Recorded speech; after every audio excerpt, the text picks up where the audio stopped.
A former Baltimore Ravens wide receiver weighed in on the Ravens signing of DeAndre Hopkins, and it's safe to say he loves it. We talk about that, some wild Ronnie Stanley details emerging, and so much more coming up next on Locked On Ravens.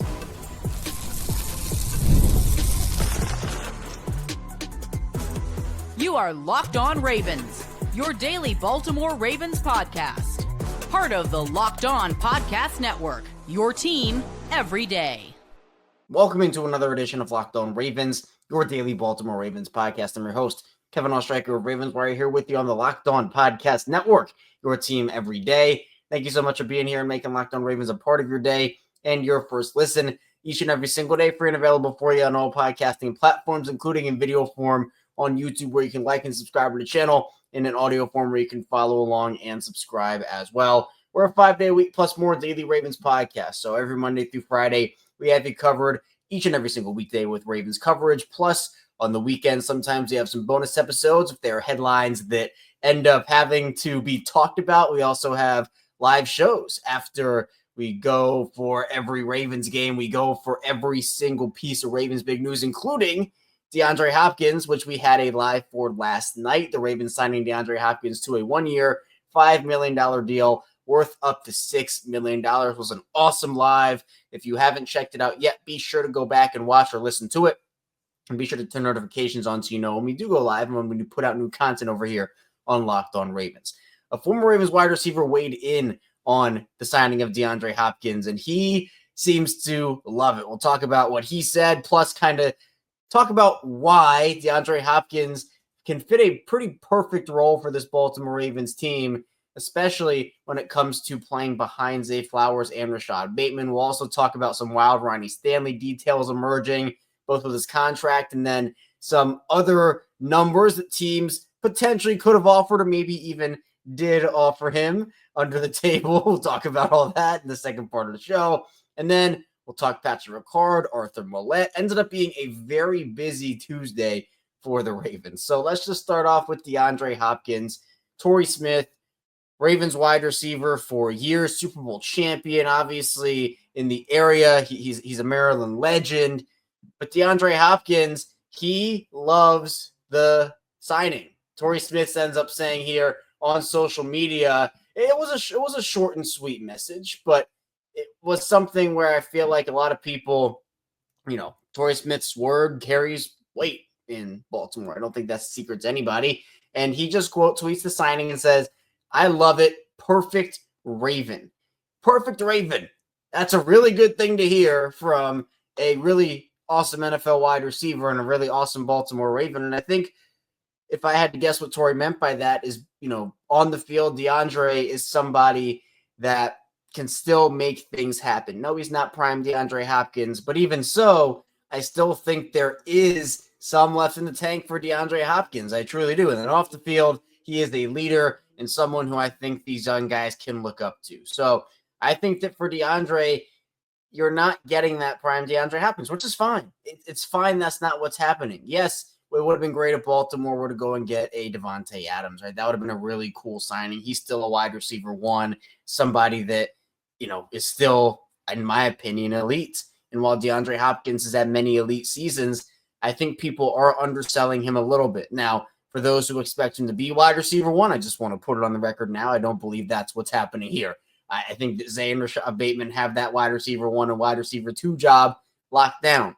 But again, for a wide receiver three, you can do a lot worse than DeAndre Hopkins. And essentially this comes down to, hey, who would you rather have? Nelson Aguilar or Tylan Wallace? Who would you rather have? In my opinion, it's DeAndre Hopkins, and it's really not even close. Plus, you talk to people about, DeAndre and his situations over the last handful of years in Tennessee and Kansas City, which, again, Kansas City made the Super Bowl, but their offense, they went through inconsistency struggles throughout the entire season. DeAndre hasn't been healthy in 3 of the last 4 seasons, so that's a bit of an issue in itself, but he played a full 17 games in 2023 and had 1,057 yards. 2024, he had a offseason injury that he had to work his way back from, still played in 16 games in 2024 total. But again, I just feel like that threw his rhythm off a little bit. And so the best case scenario here for the Ravens, and again, why I think that he will be a perfect Raven, like Torrey Smith says here, is that you're not asking him to be that number one guy, which means in a lesser role, and we talked about this on the live show, in a lesser role, he's probably, or at least hopefully, going to stay more healthy over the course of a full season, which, there are injury issues with DeAndre. It's out there. It's true. So I think that while you do have to maybe account for some missed games with DeAndre, if he isn't playing a full complement of snaps, if it's a situational role for DeAndre Hopkins, and again, we've seen the wide receiver market kind of evolve over this offseason. Tutu Atwell got $10 million for 1 year. Marquise Brown got 11. DeAndre Hopkins for 5 to me is a really good deal, and it kind of reflects where DeAndre is in his career right now. Someone who has not been up to that prime Houston DeAndre level for a couple of seasons now, but still, when fully healthy, and I think when put in a good situation here in Baltimore, can do really well. Now, the other thing you have to factor in is, well, who was DeAndre Hopkins playing next to, and who was his quarterback? Obviously, Patrick Mahomes is one of the greatest of all time already, so there's no debate about that. But again, as I mentioned, the Chiefs' offense is not that high-flying Chiefs' offense of years past. In Tennessee, I mean, who was throwing the ball? Will Levis and, just a bunch of quarterbacks. It was a carousel over there in Tennessee. It was rough. And aside from that, who was DeAndre playing next to in these situations recently? In Tennessee, they had Calvin Ridley for, the first part of 2024 before he got moved to Kansas City. In Kansas City, Xavier Worthy, and then towards the very back end of the year, Marquise Brown was there. The reason Kansas City traded for DeAndre is because they had no wide receivers. They needed guys to step up, and so they made a move for DeAndre Hopkins. Before Calvin Ridley came in Tennessee, there really was nobody with DeAndre in that whole situation. So I think that with Zay and Rashod Bateman, by the way, Derrick Henry and DeAndre reunite in Baltimore. That's another key aspect here. Derrick Henry also posted, or it was a photo from DeAndre Hopkins posted it, but it was of DeAndre Hopkins, Derrick Henry, and Lamar Jackson back during the 2019-2020 end of season award show. And he put out the caption, how many touchdowns does this trio score? Well, I guess we're about to find out. They all reunited in Baltimore together, and I'm really excited for it. It's not a move that is a needle mover. I'm not trying to make it seem like it is. I think that would be unfair to say, oh, DeAndre Hopkins, the missing piece. I think they still have more work to do. Even in that wide receiver room. Let's look at the wide receiver room right now. Flowers, Bateman, Hopkins, and you also have Tez Walker. I don't think Nelson Aguilar coming back. Don't think Tylan Wallace, seems less and less likely he comes back. I still certainly see a role for him. If Tylan is the other vet they sign, I can certainly see that being a possibility, and I wouldn't necessarily be shocked about it at all. But then I think you add a guy in the draft as well, but maybe they do get a little crazy in a good way and add a Cooper Kupp, who is, I think is released officially at this point, or maybe he's about to be on the new league year that starts today. But maybe they do make that move. I don't know. But then you also have another splash move that they could make. Not that DeAndre is a quote-unquote splash move at this point in his career, but another outside signing or an outside acquisition. So is that Jair Alexander? Is that somebody else? You don't know. But Baltimore is not done. That's what I do know. At least I hope they're not. I would be pretty disappointed, because that's the thing too. DeAndre Hopkins can be a piece. He can be a piece. I think a really good one for the offense in the right role. And ideally, the best situation is DeAndre doesn't play a full complement of snaps and he's able to stay healthy because of that. But if he is the piece, if he's the piece the Ravens are banking on here for their entire team, they're going to be in a heap of trouble, because they still need to adjust the offensive line, address corner, more wide receiver. Got to go with some pass rush, interior-wise, defensive line. It's a lot still that Baltimore has to figure out. But again, it's cool to see Torrey Smith right off the bat say that DeAndre is going to be a perfect Raven. And again, this is someone that the Ravens feels like have been chasing for a while now. And I mentioned this too, where even dating back to his Houston days, oh, well, the Ravens trade for DeAndre when he was in Arizona, when he was looking to get moved somewhere. Oh, well, maybe the Ravens could be in on that. Lamar Jackson obviously made it clear he wanted to play with Odell Beckham Jr. and DeAndre Hopkins. He said, okay, it'd be cool to play with these guys. The Ravens went out and got Odell, and now Lamar gets to play with DeAndre Hopkins. And speaking of Odell, this essentially is the Odell Beckham Jr. signing. The difference is the Ravens paid Odell Beckham Jr. $15 million, whereas DeAndre Hopkins, it's only $5 million. And I think, to me, that's where I'm not, look, if you don't like the signing, if you think DeAndre Hopkins is washed up, not who he once was, yeah, DeAndre's not who he once was. I'll be the first to tell you that. But it's about opportunity cost here. If the Ravens had gone out and given DeAndre Hopkins $15 million, we'd be having a much different conversation right now, much like we did when Odell signed, it was a necessary overpay at the time to keep Lamar happy, but it was an overpay nonetheless. You couldn't escape that fact. This is not an overpay, especially with, as I mentioned, some of the money that wide receivers are getting, even younger wide receivers. That's the thing where, yes, DeAndre is going to get less money because he is not 27 years old, and that just is what it is.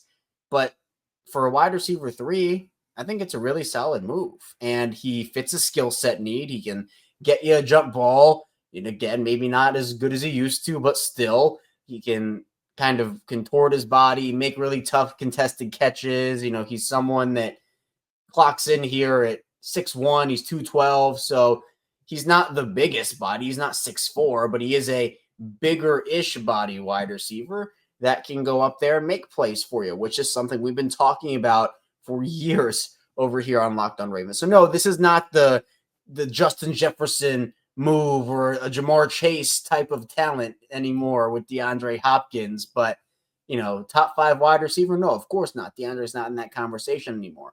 But I do think that he will receive a bump from playing with Lamar Jackson and a bump from playing in this Ravens offense that has so many weapons on it. Plus, you look at some of the other stats that have come up over the course of the last handful of hours while, people have been talking about the move in general here. Jonas Schaefer of the Baltimore Banner noting that with DeAndre Hopkins, the Ravens now have 4 receivers who finished inside the top 25 of ESPN's open score last year. Number 7 was Mark Andrews. Number 9, Zay Flowers. Number 12, Rashod Bateman. Number 22, DeAndre Hopkins. So I think a lot to like about this signing personally. I get it's not the flashy signing it might have been 5 years ago, right? I think we can all say that. But wide receiver 3, DeAndre Hopkins, I'm liking the sound of that over there with the Baltimore Ravens. But a lot more Baltimore Ravens news to talk about in the second part of the show.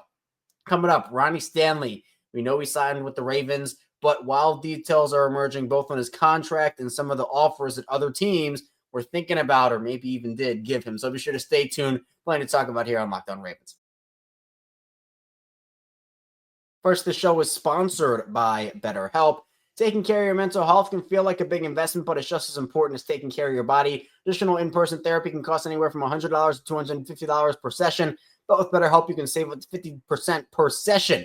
BetterHelp offers a flat fee for weekly online therapy sessions, making professional support more accessible and affordable. With over 30,000 therapists and over 5 million people helped, it's the world's largest online therapy platform. And for therapy, it has so many benefits, such as learning positive coping skills and setting boundaries. And you don't have to go through a major crisis to benefit from therapy. Sometimes it's just about having someone to talk to. Your well-being is worth it. Visit BetterHelp.com/lockedon today to get 10% off the first month. That's BetterHelp, HELP.com/lockedon. We're back, our second segment of Locked On Ravens. Kevin Oestreicher still here with you on this midweek edition of the show. Ravens signing DeAndre Hopkins to a 1-year, $5 million deal that can go up to $6 million. But we now have full clarity on the Ronnie Stanley contract that was signed a few days ago. Again, that one, 3 years, $60 million, $44 million of that guaranteed. We got the full contract breakdown. And it is very eye-opening for multiple different reasons. So this deal for cap hits, you have 2025, $5.8 million, 2026, $9.9 million, 2027, $24.1 million, and then you have 2028 void years, $20.2 million dead cap hits, but there are 3 void years that are on this deal. This is a pretty aggressive structure from Eric DeCosta because, again, it gives the Ravens flexibility. The Ravens have introduced void years into a lot of their contracts as of late.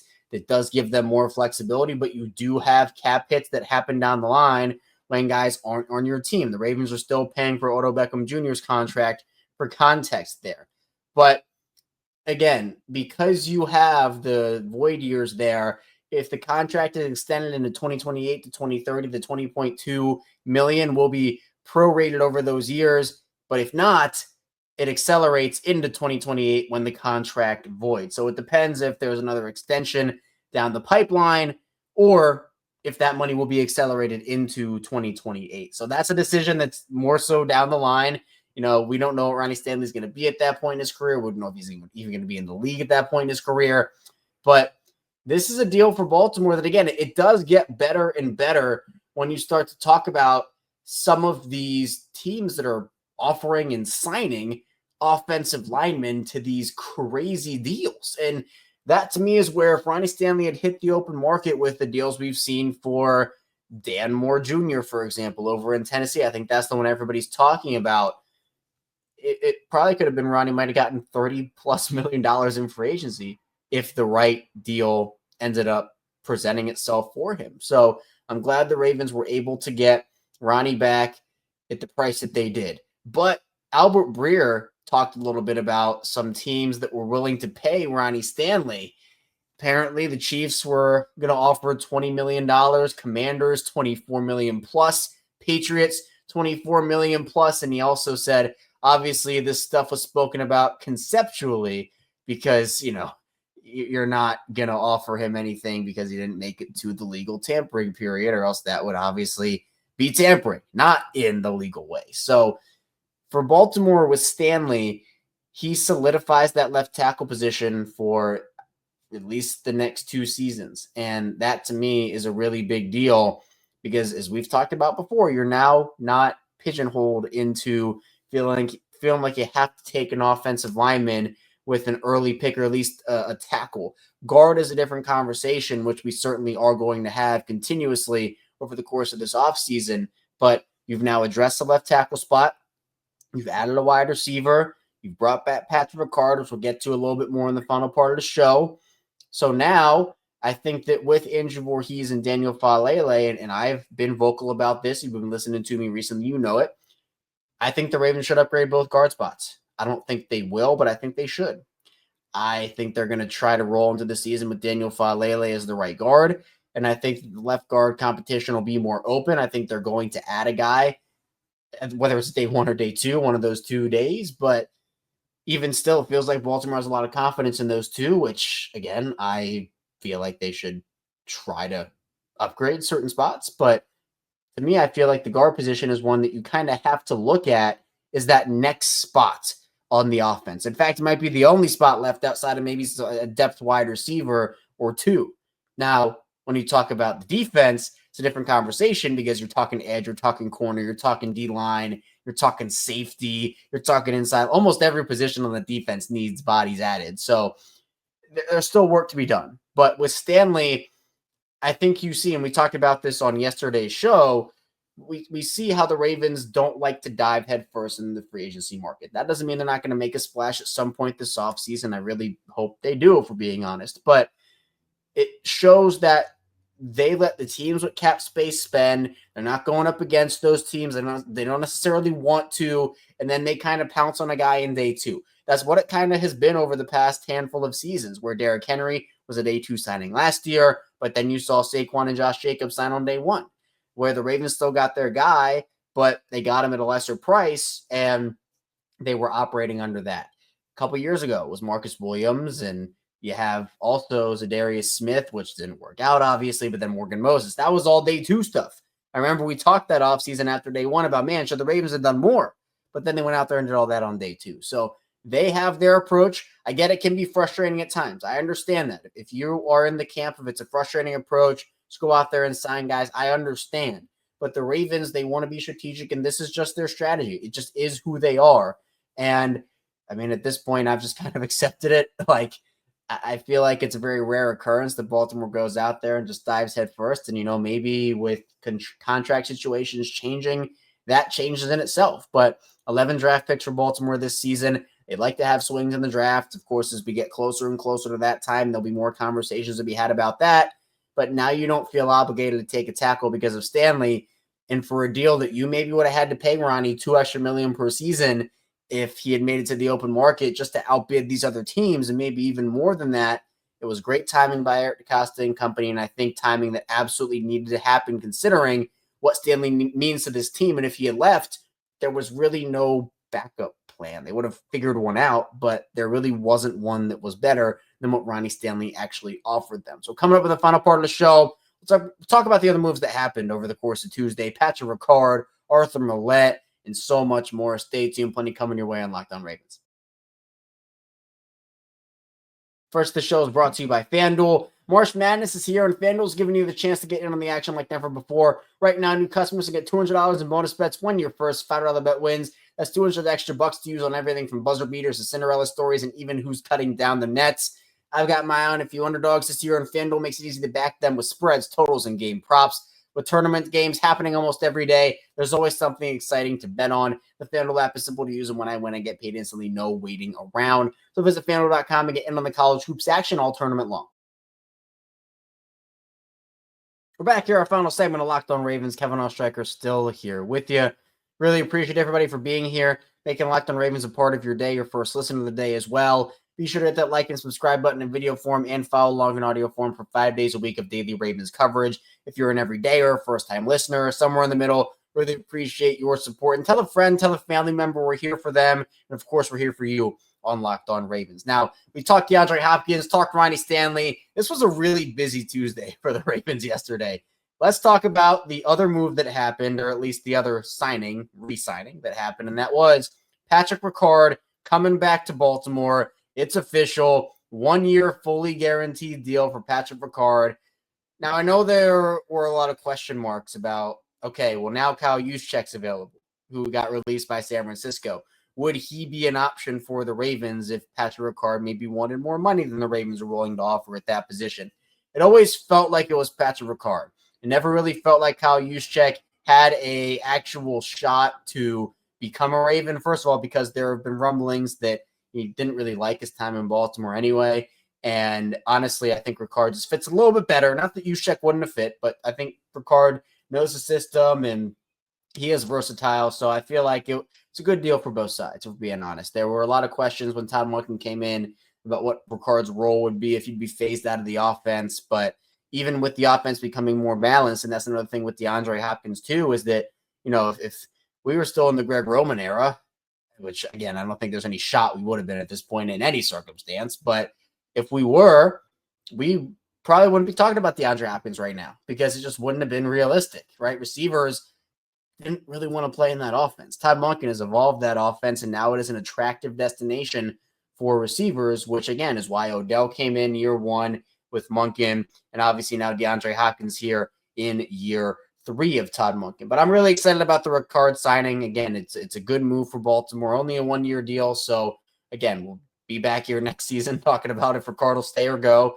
But I like the move a lot. And it's a move that I feel like Baltimore is going to benefit from. And even if Ricard, you know, there are people who have said, oh, he's going to get phased out this season with, you know, maybe likely getting more snaps, maybe Kohler having a bigger role. I don't think so. I mean, you know, maybe it's a slight downtick, but Ricard still has a really important role in this offense. That's why they brought him back, especially at a position that is slowly going away as the NFL continues to evolve. So super happy for Patrick Ricard. Another move that happened, and this is one that we've talked about on this show. It's kind of an underrated one, but Arthur Millette has been let go. He is now released. So it always felt like he was the one guy. There weren't really a lot of options for the Ravens to release and have it make sense for the cap savings. You usually have a couple of those guys per season, but the way that, you know, the cookie crumbled for the Ravens this offseason, there weren't those guys. So Arthur Millette is officially gone. Had a great year for them back in 2023, but 2024, unfortunately, is a different story with the injuries that he suffered. Never really was able to get back on track. Only played in 3 games for the Ravens last year.